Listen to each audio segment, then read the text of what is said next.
All of his co-workers were gone. What could it mean? Stanley decided to go to the meeting room. Perhaps he had simply missed a memo.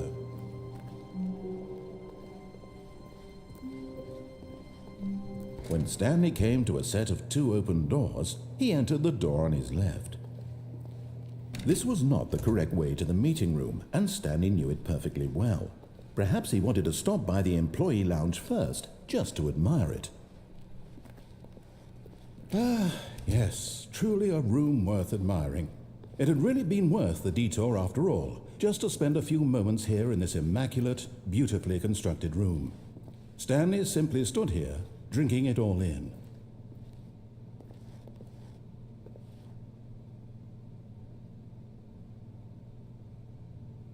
Yes, really worth it being here in the room.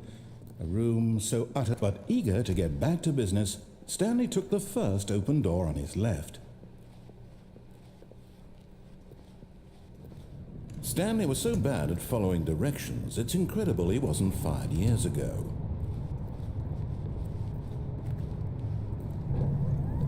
Look, Stanley, I think perhaps we've gotten off on the wrong foot here. I'm not your enemy, really, I'm not. I realize that investing your trust in someone else can be difficult, but the fact is that the story has been about nothing but you all this time. There's someone you've been neglecting, Stanley. Someone you've forgotten about. Please, stop trying to make every decision by yourself. Now, I'm not asking for me, I'm asking for her. This is it, Stanley. Your chance to redeem yourself, to put your work aside, to let her back into your life. She's been waiting. That's her, Stanley. You need to...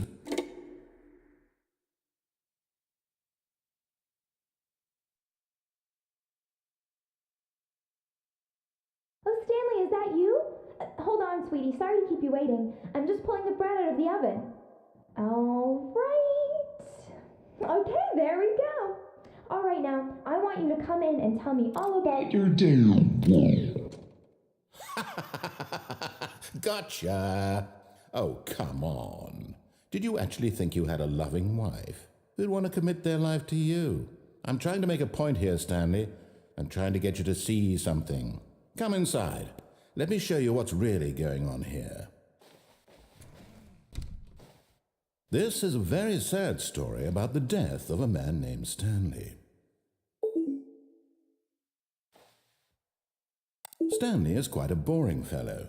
He has a job that demands nothing of him, and every button that he pushes is a reminder of the inconsequential nature of his existence. Look at him there, pushing buttons, doing exactly what he's told to do. Now he's pushing a button. Now he's eating lunch.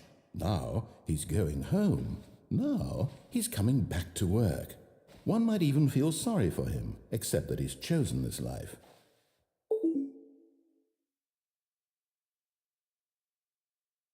But in his mind, he can go on fantastic adventures.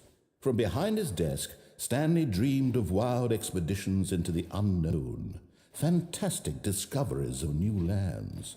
It was wonderful, and each day that he returned to work was a reminder that none of it would ever happen to him.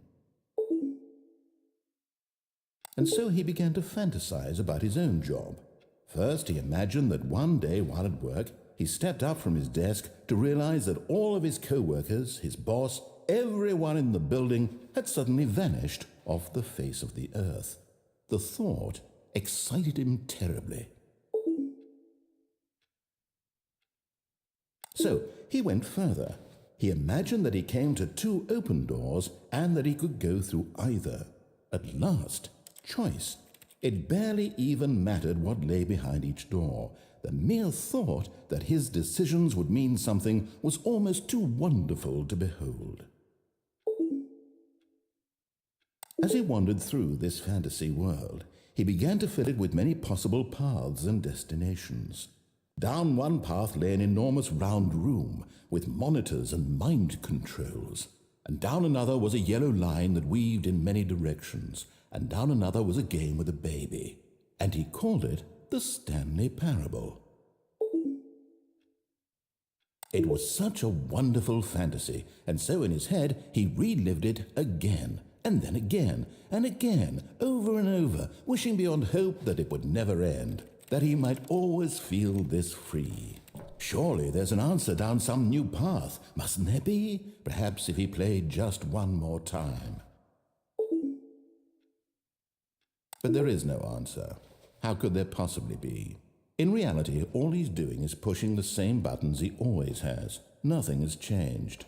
The longer he spends here, the more invested he gets, the more he forgets which life is the real one. And I'm trying to tell him this, that in this world he can never be anything but an observer, that as long as he remains here, he's slowly killing himself. But he won't listen to me. He won't stop. Here, watch this. Stanley, the next time the screen asks you to push a button, do not do it. You see? Can he just not hear me? How can I tell him in a way that he'll understand that every second he remains here, he's electing to kill himself? How can I get him to see what I see? How can I make him look at himself? I suppose I can't, not in the way I want him to. But I don't make the rules. I simply play to my intended purpose, the same as Stanley. We're not so different, I suppose. I'll try once more to convey all this to him. I'm compelled to.